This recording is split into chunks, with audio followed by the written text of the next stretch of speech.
Yeah, that's just some of the sounds of that protest. Louise Bird is a political correspondent for the Irish Mirror.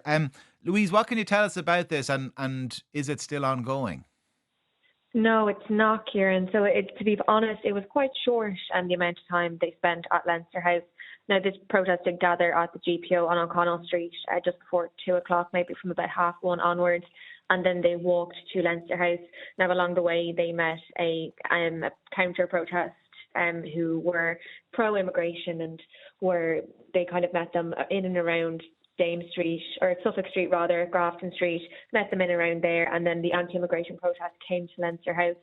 So they arrived just shortly before 3, around 2:45, and by 3:15 they were gone.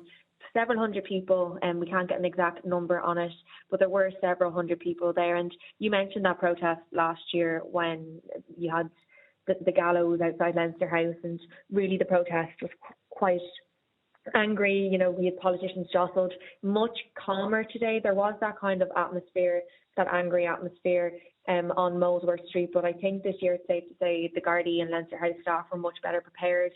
Anyone trying to get to Dublin city centre for the last couple of days will know well that a lot of it in shutdown in around Kildare Street, Marion Square, really, really strong traffic restrictions. So the protesters, while they were trying to get to Leinster House, they stopped halfway down Molesworth Street. And like you heard there was chants. You had Ireland is for the Irish, get them out.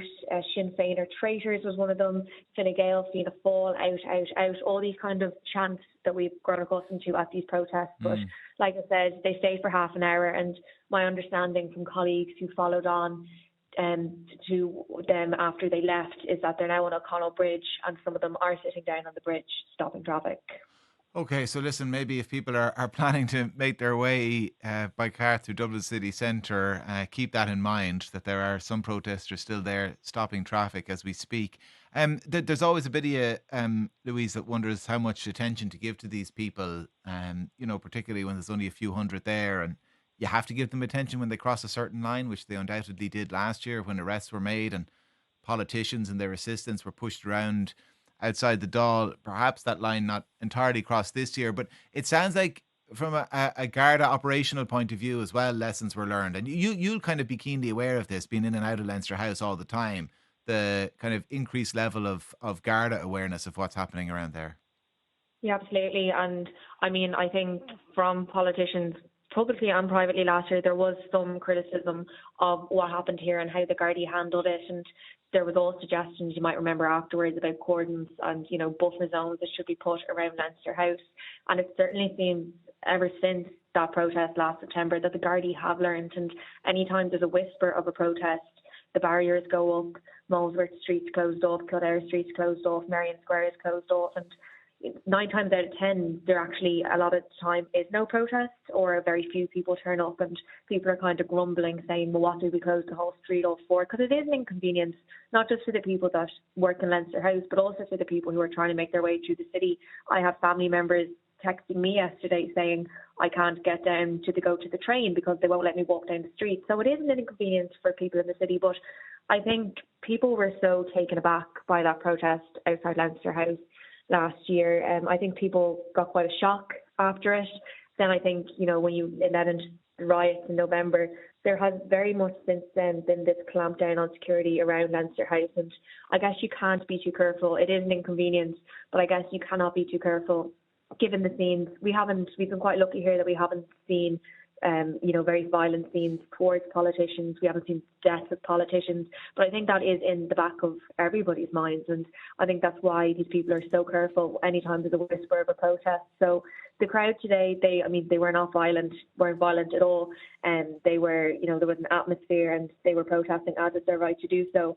But I think ever since, especially the riots, I think there is this kind of belief around Leinster House that there needs to be a complete and utter shutdown of the street. And yeah, you're right. Like, people would have remembered and would have talked about David Amos and Joe Cox and things last year in the wake of it. And there might have been a suspicion or a fear, certainly, that we would have seen protests a few weeks later in October last year during the budget. One can assume that there'll be fairly robust police presence come October 1st this year as well, won't there?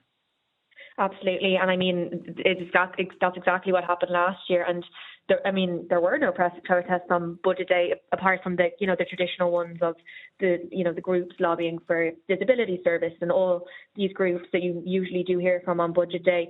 But there will be strict security, and I think coming up to the election, whenever that may be, I think security is really in the back of everyone's mind. So, like I said, an inconvenience, but the barriers do go up, and I think it's just something, unfortunately, that we're going to have to get accustomed to, which is a shame because if you talk to the politicians about safety, what it always comes back to is them saying that we don't want to curtail people's access to politicians, that politicians want to be able to be out in the communities, they want to be able to talk to people. A lot of them don't want the barriers there. They understand why they have to be there. But there was this big conversation last year when there was calls for a buffer zone of politicians going, no, hang on, that's the one good thing about Irish democracy is the access that people have to their politicians. But, I can only imagine it getting stricter and stronger as time goes on, and I think it's just something we're going to have to get used to. Protesters have been causing traffic disruption in Dublin city centre, in and around O'Connell Bridge and O'Connell Street, to public transport as well, including the Luas. Joe Caulfield, Newstalk reporter, with me in studio. Joe, who are they? What are they at? What's going on? Yeah, so there were two protests going on today. There was an anti-immigration protest that was coming from O'Connell Street down as far as Leinster House, and then there was a United Against Racism counter-protest on Nassau Street to obviously provide opposition to the anti-immigration protest. So both sets of protesters kind of congregated around Molesworth Street. There was barricades erected. There was a huge Garda presence. So I took a walk around town around 3:30. There was Molesworth Street was completely blocked off. Dawson Street was blocked by kind of Garda paddy wagons, and there was the public order unit was out. There was a lot of kind of beat cops around the place. So the anti-immigration protesters congregated outside Leinster House, and then they kind of moved back down towards O'Connell Bridge, and they congregated there. They were blocking traffic on O'Connell Bridge, so Luas couldn't pass, bus couldn't pass, and then they were cleared from there and moved up O'Connell Street. Okay. And the public order unit were deployed, and we're hearing that a number of arrests were made. We're not exactly sure how many or what the arrests were for, but Dublin City Council says that the road has been now cleared. There's huge traffic congestion as a result of this.